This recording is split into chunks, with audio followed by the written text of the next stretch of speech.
Good day, folks. Are you ready to learn neuroendocrine system today? Let's start. Neuroendocrinology is a study in science that centers on the hypothalamus and pituitary gland. It investigates the interaction between the nervous system and the endocrine system. According to George Fink in Encyclopedia of Stress 2007, it is the study of how the nervous system controls hormonal secretion and how in turn hormones affect the nervous system. More so, it offers us the window into brain metabolism. If you are wondering how does the brain manage to keep us alive and let our species survive, then this is the course for you.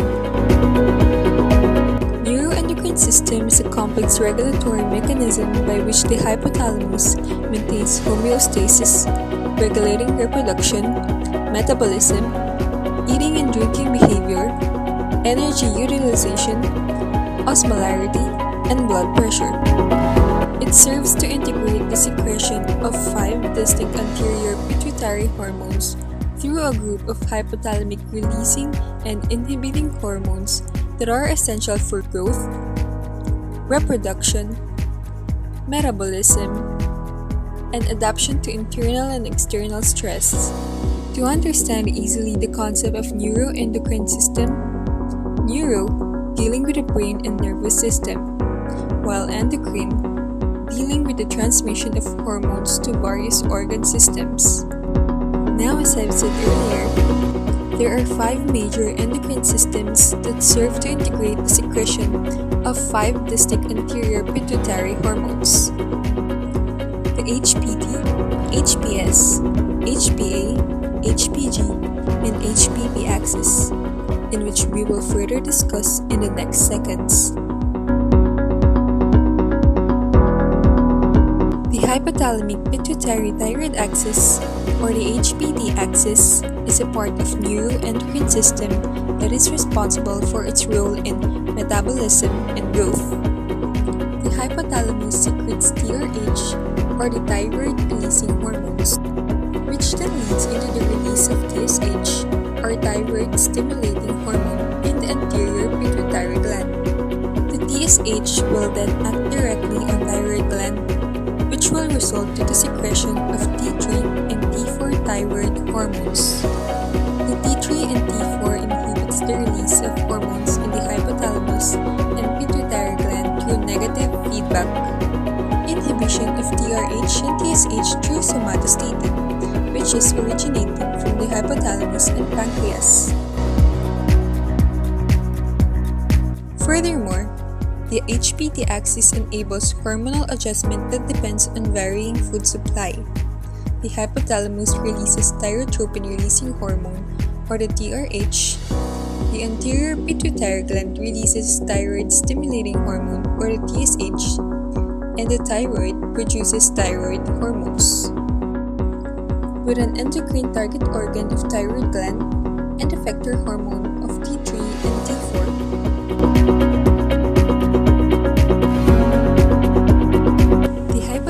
pituitary somatotropic axis, or the HPS axis, is also known as hypothalamic pituitary growth axis for a reason, because it includes the secretion of growth hormones from the somatotropes of pituitary gland.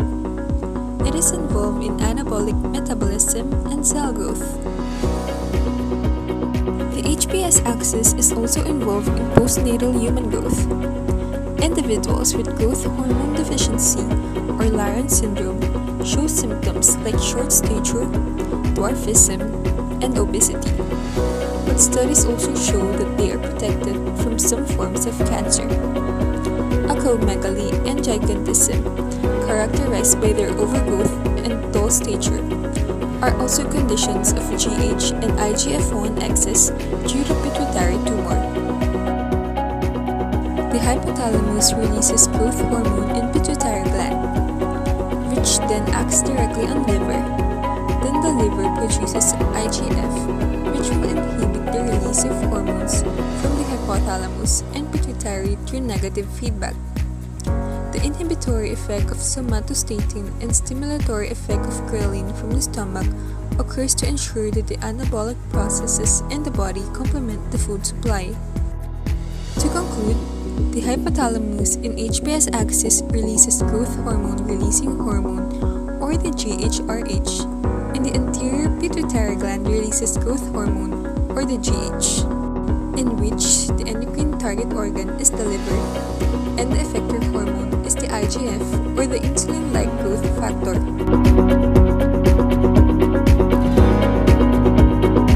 The hypothalamic pituitary adrenal axis, or the HPA axis, is the body's stress system.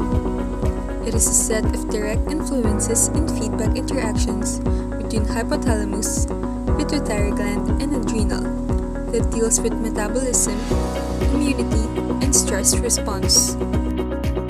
When something stressful happens to us, our initial response is mediated by the sympathetic nervous system.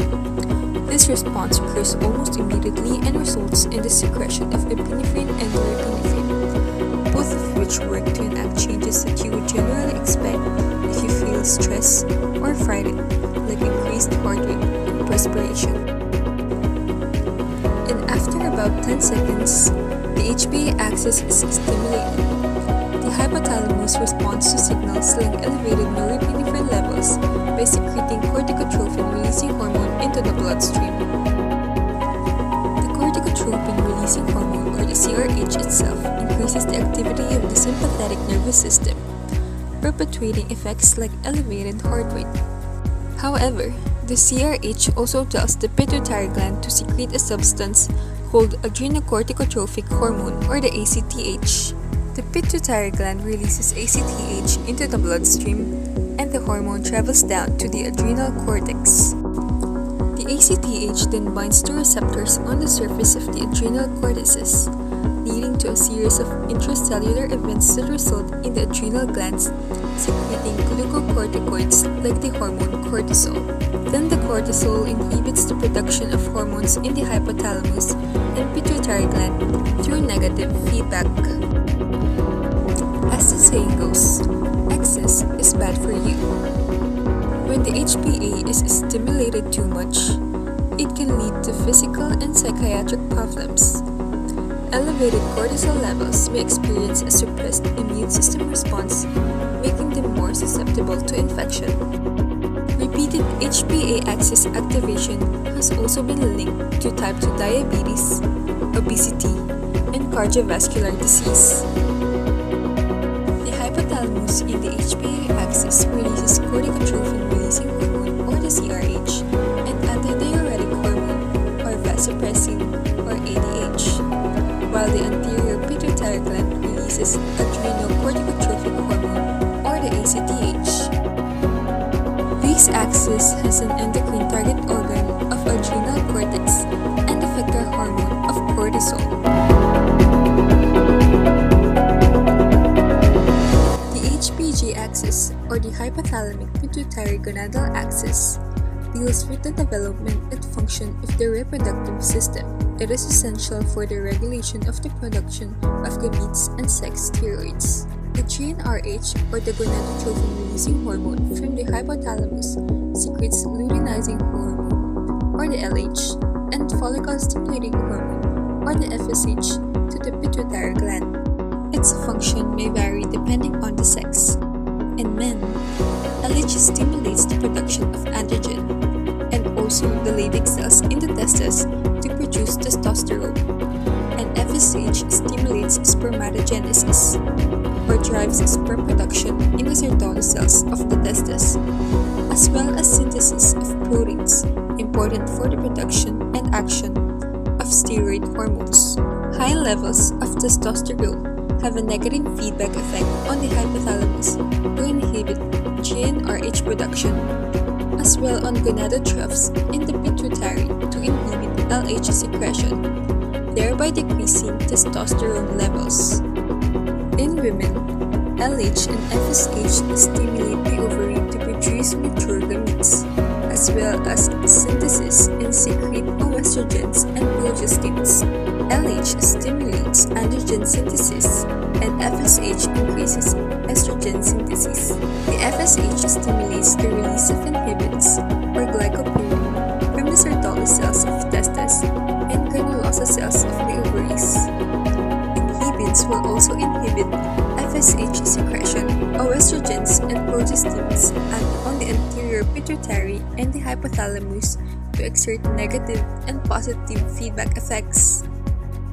The hypothalamus in the HPG axis releases gonadotrophin-releasing hormone, or the GnRH, and the anterior pituitary gland releases luteinizing hormone, or LH, and follicle-stimulating hormone, or the FSH.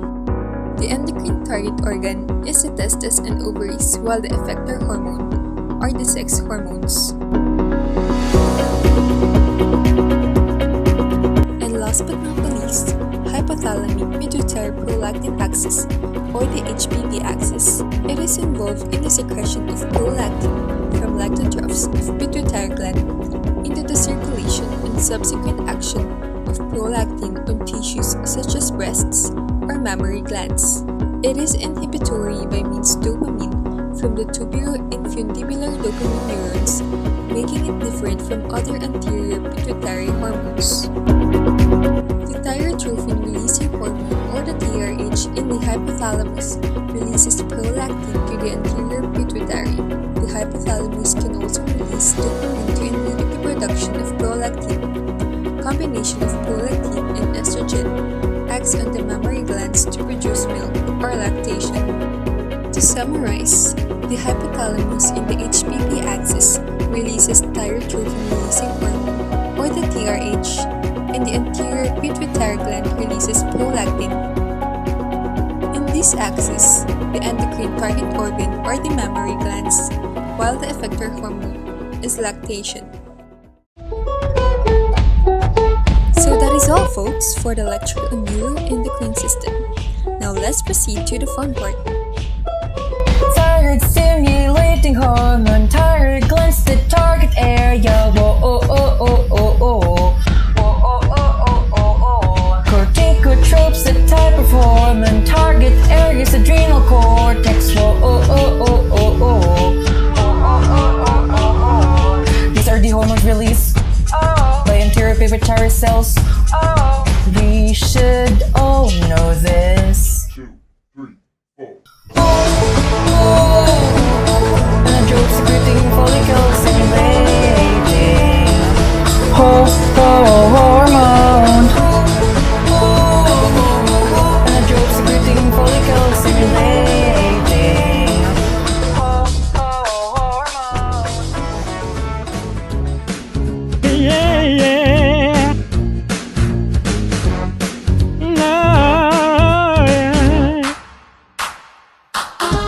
Hormones are messengers that travel into the bloodstream to send information, regulate metabolism, fight off the mechanism. They help us grow, reproduce offsprings, and provide some milk.